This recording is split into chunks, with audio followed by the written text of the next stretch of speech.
The Athletic points to the Cubs front office as one of the most under-pressured front offices to have a successful season on the field. I think that's true. We'll get into that. Chris Flexen coming from the south side to the north side.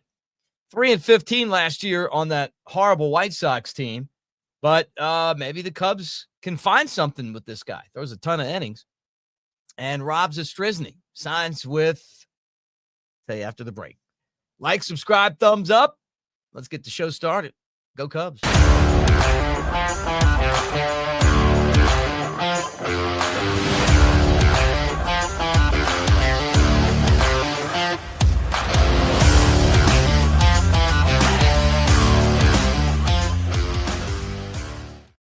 Thanks, everybody. Mick Gillespie on the Cubs Baseball Channel. Appreciate all of you guys for hanging out and being here. Like, subscribe, thumbs up. I ask you the same things every day. And I also got to tell you this. Look, boom, there we go.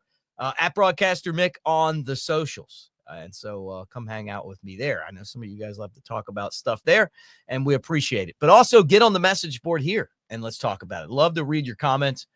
Jayson Stark, who's part of The Athletic, surveyed 32 MLB insiders, including current and former executives, coaches, and scouts. And there was a question that seemed to relate to the Cubs, which was the front office coach under the most pressure. And besides the Toronto Blue Jays to succeed, the Cubs were second. And I feel like that is something that we've covered on this channel for a long time. And I believe that's the case. I think that it's a win now mentality for this Cubs team. And that if the Cubs don't show progress and big progress on the field, that there will be major changes with the Cubs front office. And the Ricketts family are good people. They have been hesitant to make changes. I mean, think about it. They had Theo, and then, and then now all of a sudden they've got Jed, who's Theo's assistant. They didn't really make a whole lot of changes. They really haven't. And they haven't fired a whole lot of people over the years. But the success of the team hasn't been there. And I think that's why the Cubs have to win right now. I think it's more than just winning the division. I think they need to legitimately contend for a championship. It's going to be hard to do with the Dodgers out there, but you feel like, and people look at this roster and they go, you know what? This team should be pretty good. Matt Shaw, still working on that oblique injury. Got to get him back, because part of what could make this team successful, and I saw an interview with Dansby Swanson talking about that today, is that you got to have young players that contribute, and you got to have the veterans that contribute as well. So the sense of urgency for Jed and his front office have been there this entire year. And obviously the other executives see it the same way I see it. And what I hope he does is go out there and win. Let's win a World Series. Be great, right? Chris Flexen joins the Cubs on a minor league deal. Okay, you remember this guy from the White Sox last year, 3-15 record and a 4.95 ERA, but he started 30 games and he pitched in 33 and he threw 160 innings, but he allowed 180 hits in those innings, did have 123 strikeouts. This is a guy that's pitched in the big leagues for 7 years and has a career 2.95 ERA, the exact ERA he had last year, right? A 30-49 overall record. I feel like we saw this guy a lot recently. And it's not just with the Sox. He pitched for Colorado. He pitched for Seattle for three seasons. He pitched for the Mets before that. I just feel like we've seen this guy before. And he is more of what the Cubs have really gone out there and sought, and that is insurance. He's an innings eater, and who knows? Maybe they put him in the pitch lab and he figures something out. But signs a minor league deal. He'll be invited to spring training, and we'll see where it gets him. But it's still a ton of experience, and that's what we're seeing with what they've been able to do this offseason. They've gotten a lot of pitchers who come in with experience and then go out there and can throw innings. And I'm sure they're hoping that Flexen gives them a lot of innings and maybe figures out a way to turn that record around, maybe 15-3 instead of 3-15. That'd be something, right? Rob Zastryzny, remember, took him off the 40-man roster. He came up through the Cubs organization, eventually got into the big leagues. He's been mostly in the minor leagues, but left-handed depth. And he went through waivers. Nobody claimed him. And now the Yankees have signed him to a minor league contract with an invite to spring training. So he'll go to the Yankees now. That's his next stop.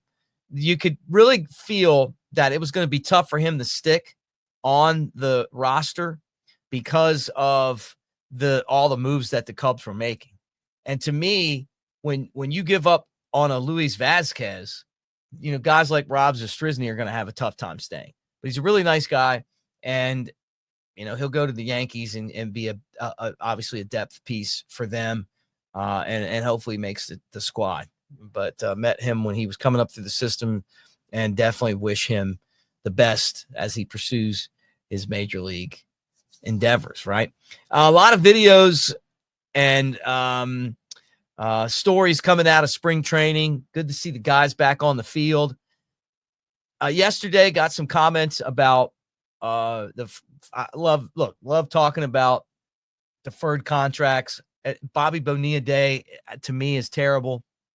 I think that when you guarantee contracts, it is the worst thing that happens to the competitiveness of the game of baseball. And I think that was kind of something that when I was talking about the front office not deferring contracts, and I know, look, Shohei Ohtani's contract is deferred to where he's not even getting paid right now, really. Right? He's like $3 million. And all of a sudden, here it all is. Let's back a truck up, in 10 years or whatever. The issue that you have in Major League Baseball, and it's not like this in any other sport, with these guaranteed deals, and you sign a contract, you get all the money. You sign a guy for 6 or 7 years, and he plays like Jason Hayward did, you're stuck. You can't cut him. You can't. You're not going to get any of that money back. So that $180 million is his, whether he goes out there and performs or not. Sometimes guys get the money, and then all of a sudden, like Anthony Rendon, it's like they don't even like baseball anymore, right? Then we got the Angels signing that guy to that contract. Like, you know what? I like baseball. It's not that great. Yeah, right, because he's taken care of. Maybe a guy gets hurt, and he's not able to live up to that contract. But it's not like there's an infinite amount of money. I mean, I know some of these teams have a lot of money and have owners that spend, and I think the Cubs have spent, and I think they need to spend more. I mean, they could totally dominate the market. I've talked about this before. If they could just become like a Dodgers right now with the way that the White Sox are over on the South side. With that said, I still think you got to do smart business. And, some of you guys are like, well, I'm hard on Dansby Swanson. I like Dansby Swanson. I want Dansby Swanson to be the player he's paid to be, the best player on the team. Because when Dansby's playing great, when he's hitting the ball, the Cubs are a winning team. He really can affect the game and help the team win. But he's got to hit better than he did last year. And if he had an injury, then he comes out on fire this year and does it, then there's no worry. And look, that would be the best case scenario. It's not like anybody's wishing for the guy not to play well. But when you're paying a guy to be your best player, and you have to bat him 7th or 8th because he's not any good, then your team's not going to win. Those resources could have gone in a different direction. I'm telling you that is probably why the Cubs are hesitant to go out there and spend a bunch of money on these guys. I mean, you're talking about the 2 biggest contracts they've ever signed. So Dansby having a great season would give ownership, in my opinion, more confidence to go out there and make another deal like that. Watching him last year struggle, and you're going, oh my goodness, we got this guy. It's year 2 of 7, and we can't get rid of him. And then you got to pay him. Like, and if you're paying him, then he's going to play shortstop, so he's going to be in the lineup. You're not paying a guy that much to sit on the bench, So I'm fingers are crossed that it was just an injury riddled season and he comes back and gets the job done. You guys tell me though, comment section, Love all of you guys. Thank you for being part of the Cubs baseball channel on a daily basis. And we'll keep an eye, see what's going on. Hopefully getting some positive feedback on what we're hearing about Matt Shaw, that not to be concerned there. And I certainly hope that's the case, because third base is going to be an issue if he's not part of the solution, or look for the Cubs to make a deal. All right, we'll talk to you tomorrow. Go Cubs.